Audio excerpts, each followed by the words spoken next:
everyone, and welcome to a new edition of Jefferson College Today, coming to you from the JCTV studio. I'm Public Relations and Marketing Director Roger Barrentine, bringing you the latest news and information about your community college with locations in Hillsborough, Arnold, Imperial, and online. Today, I'll be talking with Jefferson College President-elect Dr. Dena McCaffrey about her preparation and vision in advance of her new position in 2020. So stay tuned with Jefferson College Today. Hello, Dr. McCaffrey. Welcome to Jefferson College Today. Thank you for joining me. Thanks, Roger. Well, as you know, this has been quite a whirlwind for you since the Board of Trustees last February announced that you're Jefferson College's president-elect. Of course, the existing president, Dr. Ray Comiskey, will be around for this year.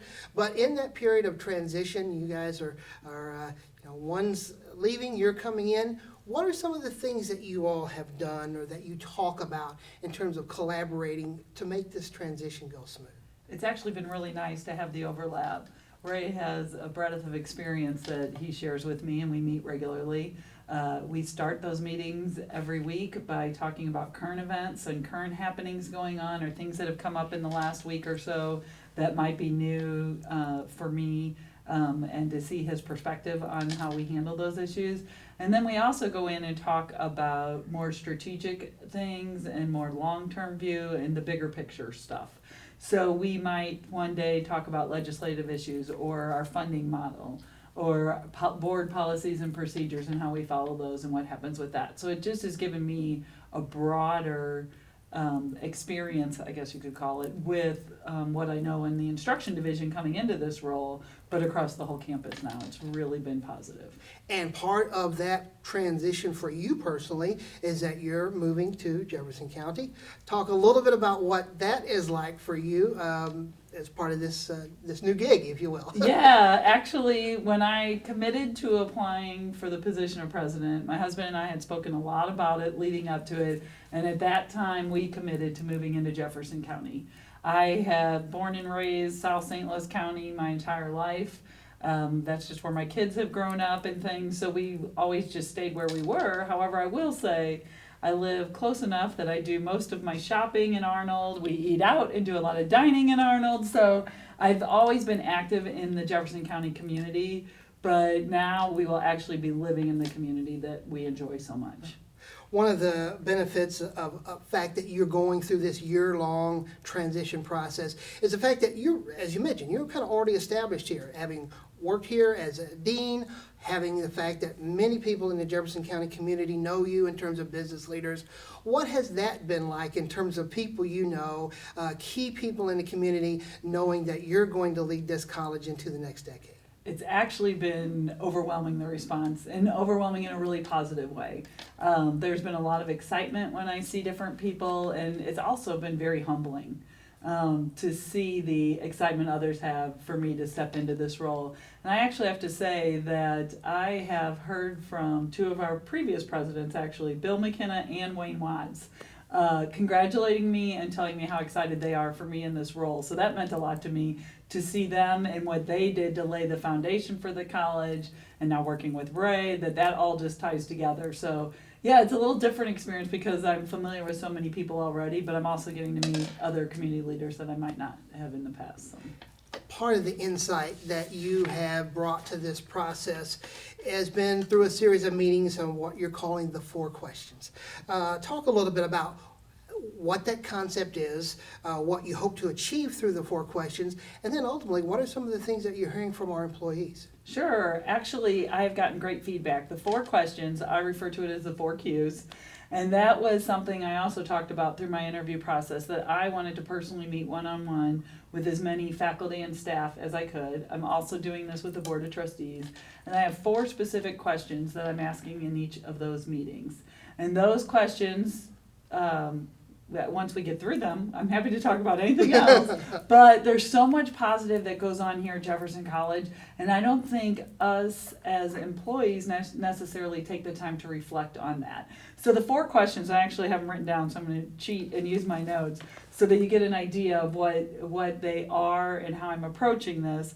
The first question is, when Jefferson College is at its best, what does that look like? Describe what makes you proud to work at Jefferson College. And the third one is I ask them, employees, to tell me a story about what you think is the heart of Jefferson College. And then the last one I end up with is describe the coworkers with whom you most love to work. So what's really exciting for me is I get to see the excitement of our employees firsthand. And I really look at it as the team. It's faculty, it's staff that I've been meeting with. They're 30-minute meetings, so they're not that long, but individuals love to talk about the impact that they've seen through a particular student or at commencement, how wonderful that is.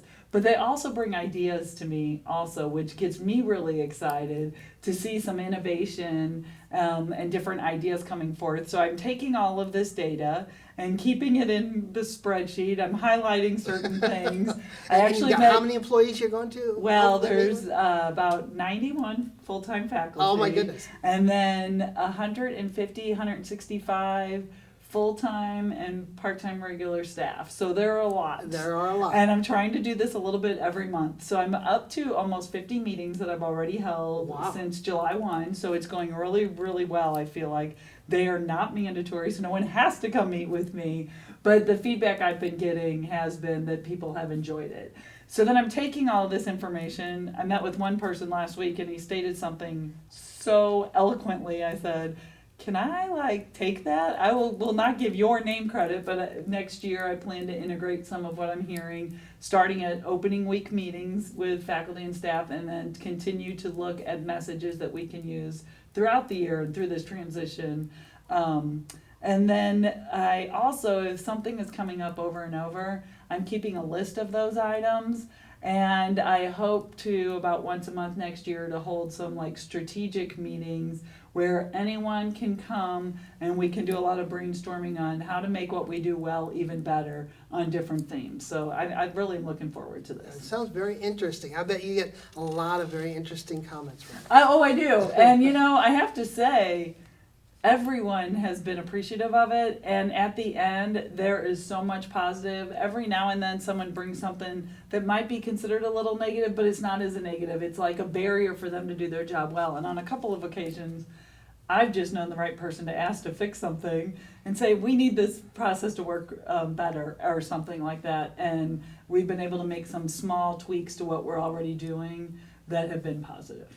As you know already, in terms of the importance of a presidency to any institution, when you look in terms of you officially becoming Jefferson College's 8th president in 2020, what kind of is your vision? What vision do you bring to the institution over the next maybe 5 to 10 years? Yeah, it's quite interesting because my focus has always been students and their success. Not every student is here to complete a degree or to transfer to a 4-year school, but what do they need to be successful? So student success, and that also is persistence, and some of that comes towards working towards their degree, but what does that mean for each particular student? I want to make sure that we are growing what that success is and that more students have the opportunity to finish, so that there are certain times, and we know it, many of us here have had kids who have experienced this, not necessarily here, but somewhere in their college career, that it might be something really small that derails a student. And if we can get in on the front end of that, we can keep that student progressing towards whatever their goals are. So for me, student success will continue to be part of my vision, and also the community aspect of what we do here and how are we engaging our community to make sure that we are meeting community needs. We do a lot of that through workforce development programs and training for the workplace that may not be non-credit driven, but we also do that with resources we have here, whether it's our library and how any community user can use our library and check out books and use the History Center, or the events we host through our Performing Arts and Cultural Event Series and through our theater. And so to make sure that we're engaging the community and we are advancing the community, the county. That's really important to me. And also, I wanted just to mention that I'm really lucky, and part of my vision is to continue to work with so many great faculty and staff. And how do we grow and develop our employees to ensure that they have what they need to help our students succeed? for a final thought before our time is up today, as you go through and continue this transition process with Dr. Comiskey, what is it perhaps that you are most excited about to think the first day you become Jefferson College's 8th president? Gosh, what am I most excited about? I'm really excited that the board has confidence in me to be the 8th president of the college.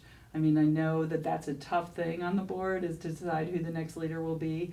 And I look at this opportunity and my ability to communicate and my ability to build effective teams and just to keep helping to move the institution forward.